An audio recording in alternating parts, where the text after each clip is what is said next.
What's up everybody, Yogi here. Today I'm going to be doing Gengetsu's S rank skill only, and this is the team I'm going to be using. I'm so glad to be done with this mission because I cannot stand it and I couldn't beat it the first time he came out, but this time I was able to beat it twice. Only difference I had was first time around I had Neji instead of my 6th path Obito, and then I had Kyuubi Chakra Mode Naruto instead of Utakata, and I'll be talking about them a little later on. But for map 1 here, you have 3 waves to deal with. Just going to do the standard regular attacks and jutsu here and there to get them down to 1 and all that. Now, when it comes to my team here, I had to go over everything with them. Not only their field and buddy skills, but also their sync skills. So everything I'm going to be using here, I'm going to go over basically.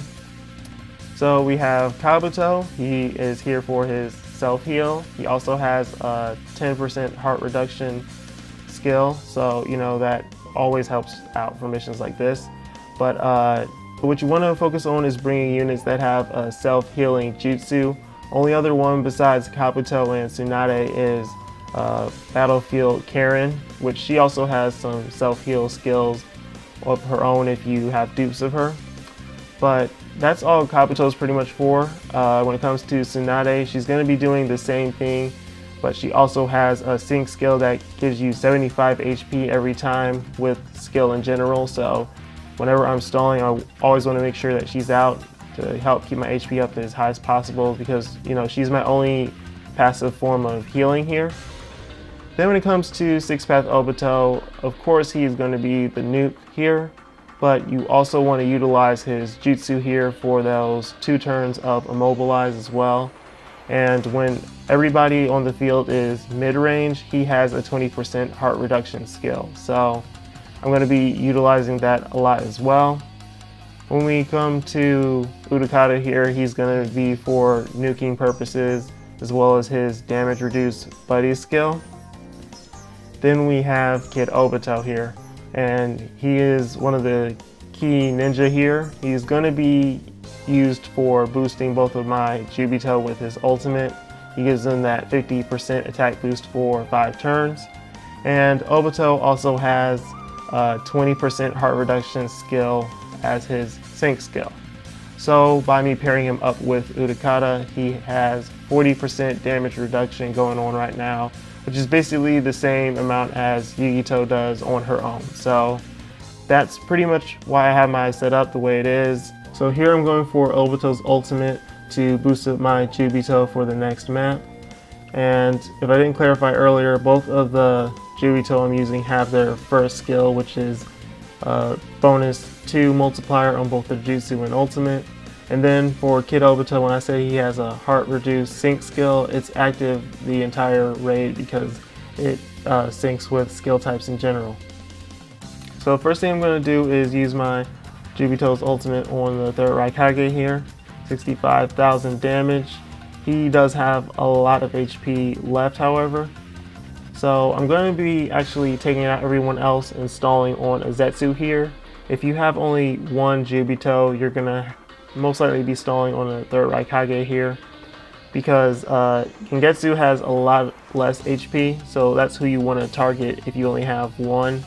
And the 3rd Raikage has an insane amount of HP here, so you're not going to be taking him out first unless you have 2 of them. So I'm going to be using my other one here. Pay attention to how much damage it does there. 71,000 damage. That was over a 6,000 damage boost. And that's because of Tsunade's buddy skill, which is like 130 or 140 attack boost. So that's just showing you how important attack boosts are when it comes to using Jubito's ultimate right there. So now I'm going to finish him off with Tsunade's ultimate. There's no point in regular attacking him. He has that much HP. And now I'm pretty much going to start stalling up for the next map here. Once I get back all my chakra, I'm pretty much going to do the same thing I did on map 1. And that's going to be using my Obito's jutsu to boost up both of my Jubito once again. So I think I covered everything when it comes to the team I'm using right now. Now I'm going to show you guys a picture of the team I used the first time around, which is Neji instead of my 6th path Obito.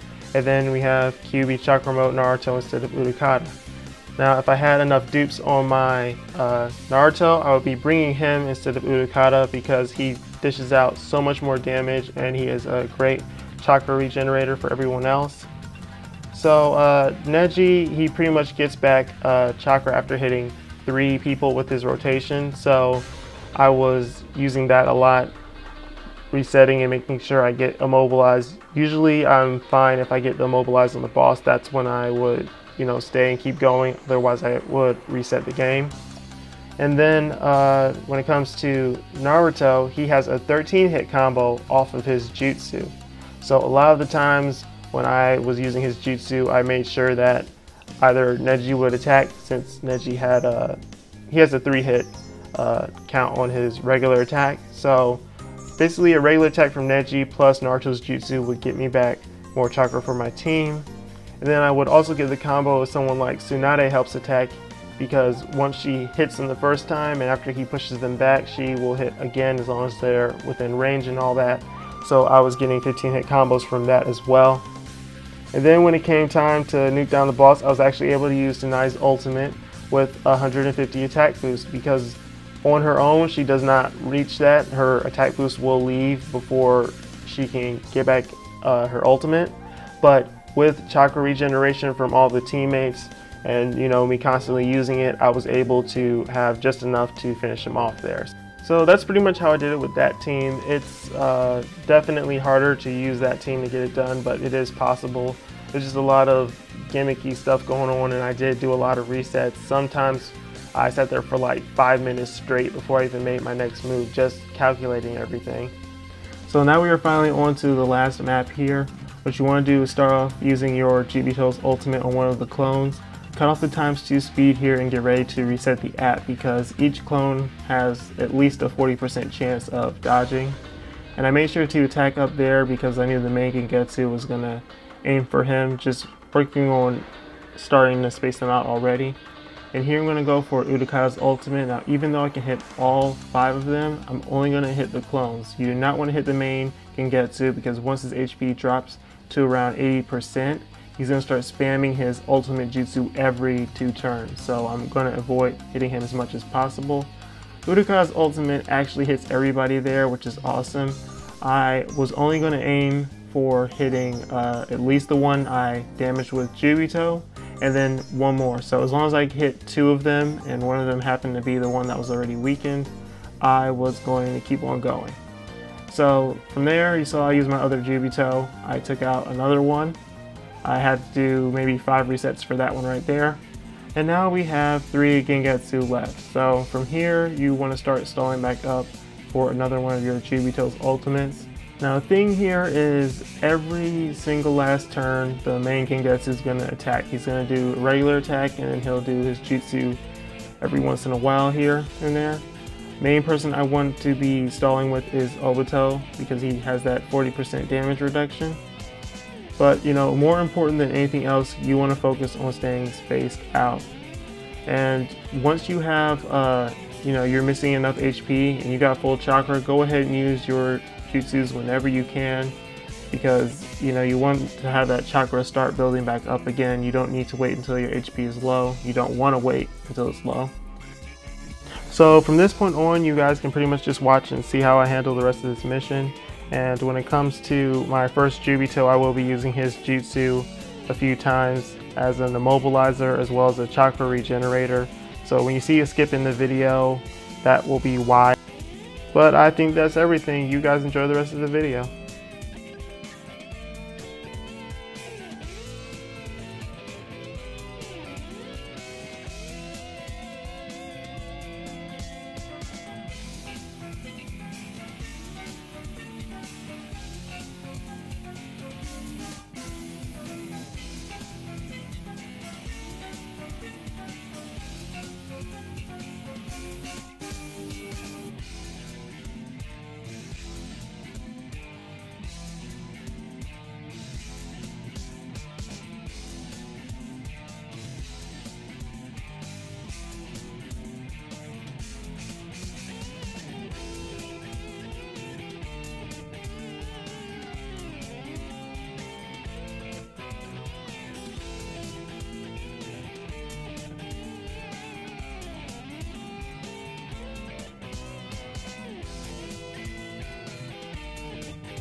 Alright guys, so here I'm about to get ready to finish off Gengetsu, but I wanted to let you guys know what's about to happen right here.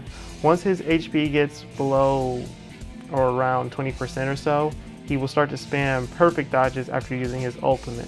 Now the reason you're not going to see that happen here is because he is finishing off his attack that came into his K basically once he had 50% HP. So now that his HP is as low as it is and the next countdown has started, after that ultimate, he would have started the perfect dodges. I hope I explained that well enough. Let me know if I didn't. It's really hard to word out basically. But there you guys have it, Gengetsu's S rank skill only. Don't forget to leave a like, drop a comment, and subscribe if the video helps you guys out. Peace.